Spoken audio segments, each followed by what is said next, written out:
I edited Wonder Woman out of Wonder Woman 84. And I know this may seem like a very odd take on the film, considering, Wonder Woman's name is most of the title, but she doesn't really fit. Like, I get the movie is named after woman, and arguably there's 2 hours worth of Wonder Woman content, but she's not really needed in the plot. Sure, she does the whole magic lasso thing with Maxwell Lord at the end, but I feel as though that's something that would have happened regardless. In fact, if you remove her from the film, it all still fits. In fact, it fits surprisingly well. It becomes a completely different story. Gone is the uncomfortable romantic tension with Wonder Woman and some guy she doesn't know's body that houses her boyfriend's soul. Gone is the uncomfortable plot about Cheetah learning to hate her role models and abruptly desiring primal power. Instead, you just have a story about a man learning the value of family. But bear with me. Let's take a quick look at Maxwell Lord's character. He's set up in the film as a charming and handsome guy. He's got a son, and he has a business. It's also established early on in the film that he wants the approval of, well, everyone. Which isn't surprising. Spoilers, but at the end of the film we see that he was abused. And it's rather common for victims of abuse, especially childhood abuse, to desire approval from their peers, to replace the approval they aren't receiving from their own parents at home. The film goes on to show us that he didn't receive the approval of those peers.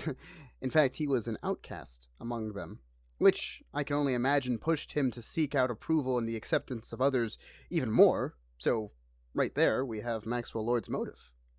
Approval. And if we open the film with that scene, it acts very much as a save the cat moment. Now, if you are unfamiliar with the term save the cat, here's a brief description. The term save the cat was originally coined by Blake Snyder to describe a very decisive moment when the protagonist demonstrates that they are worth rooting for to us, the audience. It's the scene where we first meet the hero, and it's the hero either doing something or experiencing something that makes the audience want to be rooting for the hero right from the start of the film.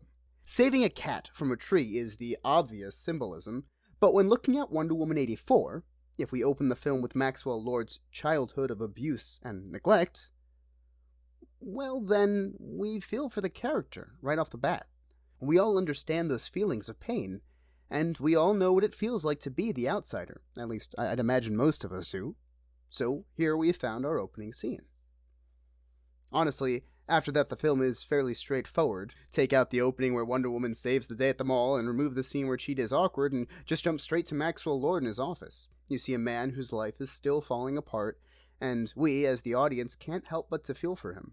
He's belittled in front of his own son, and as the scene ends, he embraces his child and vows, "You are going to be so proud to be my son. You'll see. Everyone will."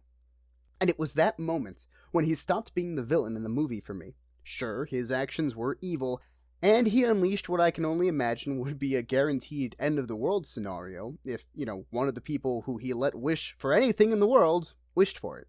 But I don't think that really fits the plot of Wonder Woman. Nor does it fit the ending really well. What happens to villains?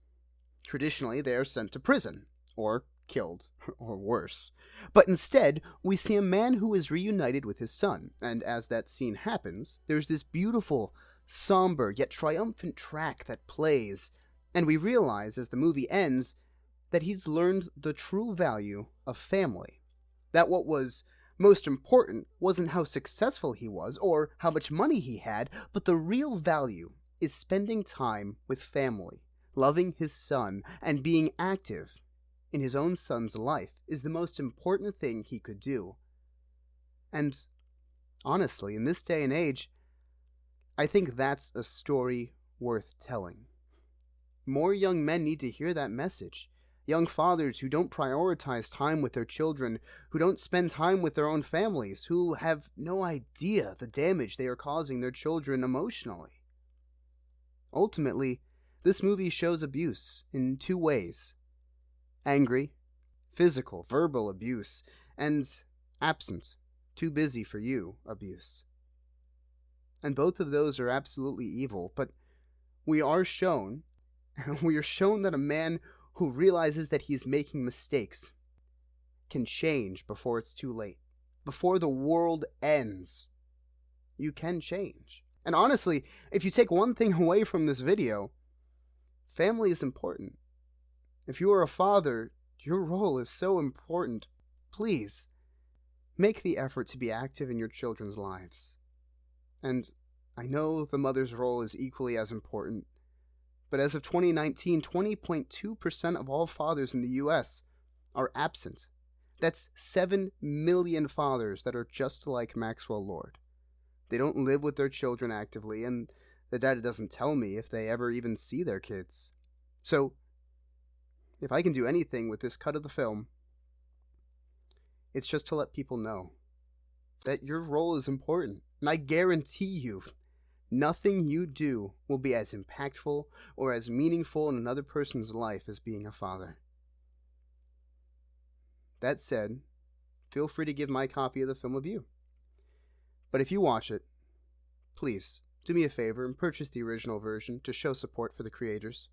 This is, after all, their story. I'm just shining a different perspective on it. So, if after all of that, you don't have any kids and you're wondering how you can help children like Maxwell Lord, check out the Boys and Girls Club of America. They're a wonderful organization where you can donate more than just money. You can donate your time to positively impact the life of a young person who needs it. Thank you, and I do hope you enjoyed the film.